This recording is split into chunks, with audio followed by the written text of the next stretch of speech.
What was the biggest plot twist that happened in your life? I don't know if this is a plot twist, but I find it funny. My boyfriend used to have a crappy rundown Mustang and would joke with his friends that he liked his women like he liked his cars. Can't run. After dating for a year and a half, we got in a car crash that left me paralyzed from the waist down. I struggled with my sexuality a lot. It took me years to admit that I was gay. 10 years after coming out of the closet, I fell for a girl and it caught me completely off guard.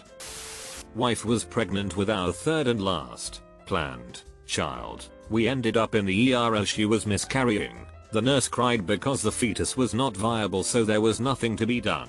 It was horrible. One of the first times I felt completely helpless as an adult. Welp. Turns out the miscarry was actually her body making room for twins. The girls are 5 now. Went from losing 1 to gaining 2. And for everyone asking, the couple previous ultrasounds only showed single baby. There was only a single heartbeat. The miscarry symptoms, horrible cramping, pressure, blood loss, was her body preparing for twins. We did not lose a baby. We were told we were losing it by doctors and had accepted that. In the end we gained 2, but not without another scare. The position of fetus B was in a dangerous location that would make overall development and C-section very dangerous. We were told for the second time that we'd more than likely lose a baby. My wife was put on bed rest and went on to carry the twins to full term.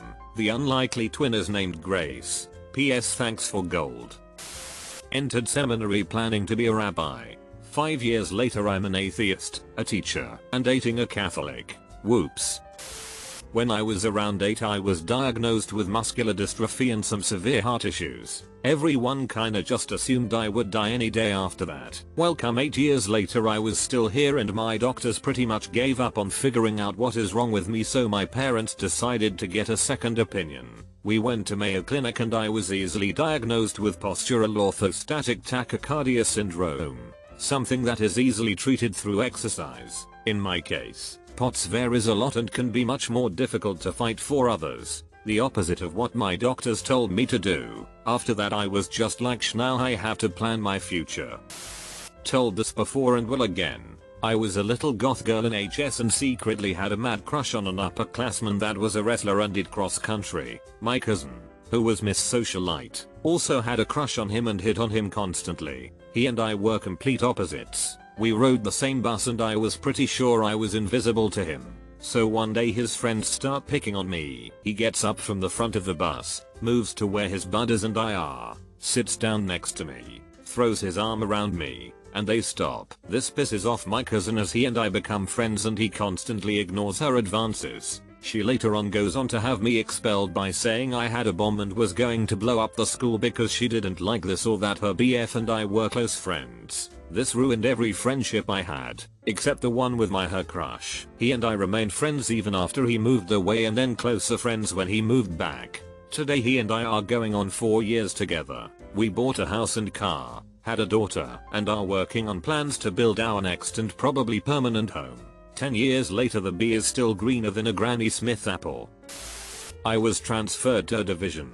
Within a few months my new supervisor and I hated each other. She was incompetent and I spoke up when she screwed up. She made my life hell and finally decided to give me a job that she thought would make me quit. I packed up my stuff in a box and asked for help moving to my new desk. She said she didn't have anyone to spare. I was carrying my box and didn't see a spill on the floor. Ironically, just outside her office, I slipped, fell, and broke my knee. I am on permanent disability, very legitimately, received a huge settlement, lifetime healthcare, retired early. She was demoted, then fired, partially due to the way she handled my case. This all happened a few years ago. Recently when my husband and I were grocery shopping, I saw her in the store. I didn't want to see her, but my husband caught her eye and gave her a big thumbs up. She looked pissed. Bill was a self-made millionaire by the time he was 18 years old. That was in the mid-80s. He has been one of my best and certainly most influential friends. 25 years ago he married a girl that I did not like or trust. I told him as much, but he married her weird anyways. A few years ago she ran off with a guy she met at a roller skating rink. He apparently wooed her with his zooming around or whatever and Bill was single again. He met a girl and insisted I meet her. Bill remembered that I had not approved of his ex. We met for lunch at one of those awful buffets. This girl was beautiful. She used English like a scalpel, working on PhD. She was awesome. But I noticed little things about her. She had obviously been to finishing school. Then why did she have fingernail polish on her cuticles and a dress from a 1985 resale rack? There was just a lot of details that didn't add up, and Bill was getting ready to marry her. I told Bill that I thought she was hiding something, but I didn't care. This gal was high class and hybrid. I told him she was great. Bill hadn't met her parents till the wedding. It was at their beach house in Destin. It turns out that my friend hadn't told his new bride of his formidable wealth, but she had been hiding the fact that her parents are legit billionaires. Bill deserves someone like her. For 17 years I thought I had 2 birthmarks on my torso. That is until my then GF was curious about them and took a very close look at them. Turns out I have an extra set of nipples, tiny but fully formed with areolas and all.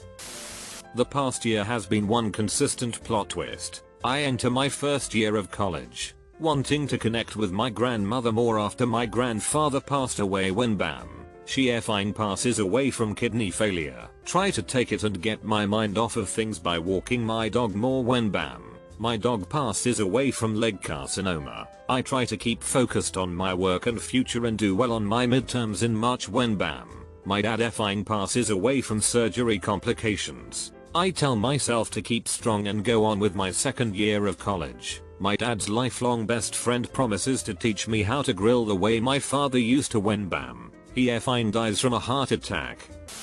My uncle is actually my father. I'm not referring to my mother's brother. Backstory: my mom slept with 2 brothers at separate times. In the 70s they could only give a blood test for paternity. I didn't find out until I was 14 when we all took a DNA test who my actual father was. I had a marriage of 5 years, with 2 wonderful children, a gorgeous house, 2 cars in the driveway, and money in the bank. Then plot twist: the kids could belong to any of the other half dozen men going out with my wife. Love a good drama.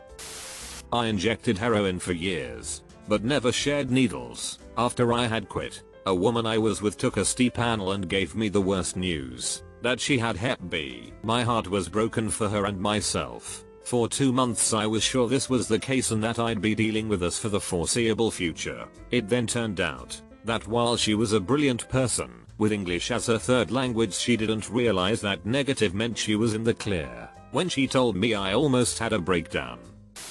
My mom and I haven't really had any relationship for the past 5 years for a lot of reasons. A couple of huge parts of that being my having left the religion that I was raised in and her having severe bipolar disorder that made her nearly impossible to deal with, which she refused to maintain treatment for. We have only spoken once in the last 5 years, and it was awful. It was about a year and a half ago. I drove down to CA to visit her, 450 miles from me, and tried to patch things up. It ended up in a huge blowout fight and generally went as poorly as it possibly could. We never spoke again.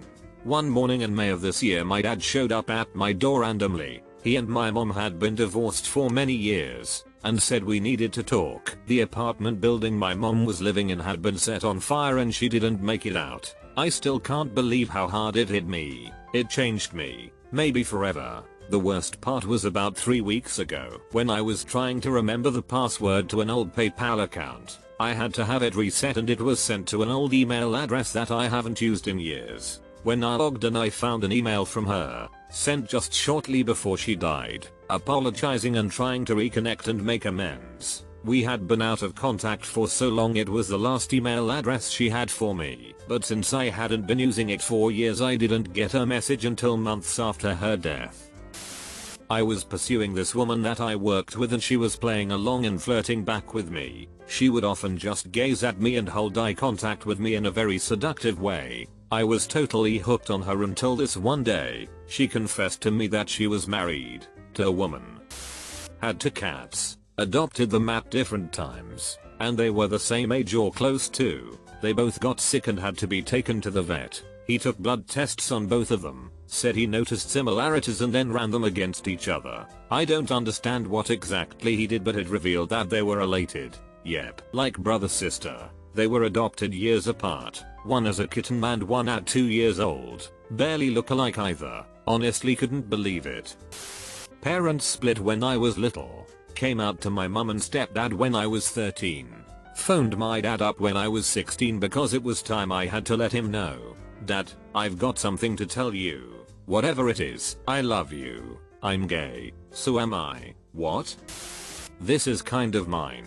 And kind of my mom's. When I was a kid, I moved to a different state. And eventually made friends with a girl at my new school. We eventually ended up having a sleepover at my place one night. In the morning, her mom came over to pick her up and get to know my mom and me. When our moms got to talking, they discovered that not only were they from the same state, that nobody involved had lived in for at least 10 years, but that they had played together as kids at the same church. Was a rebellious teenager. My mom had gotten fed up and committed me to a psych hospital saying I was threatening to kill her and myself. It was actually really great and helped me kind of get zen. The day before I was supposed to be released, my mom came to visit to tell me my dad died during the night. Turned my life upside down and I was 2 steps behind where I started. Took me years to recover. At 29 years old I was diagnosed with stage IV breast cancer terminal, which had already spread to my lungs and some ribs. Certainly changed the course of my life. Funny thing is I went to the doctor to have my lungs checked BC I was having trouble breathing on my long runs. For 6 years prior to that the lumps in my breast had been passed off as cysts and dense breast tissue. Nothing to worry about. You're so young.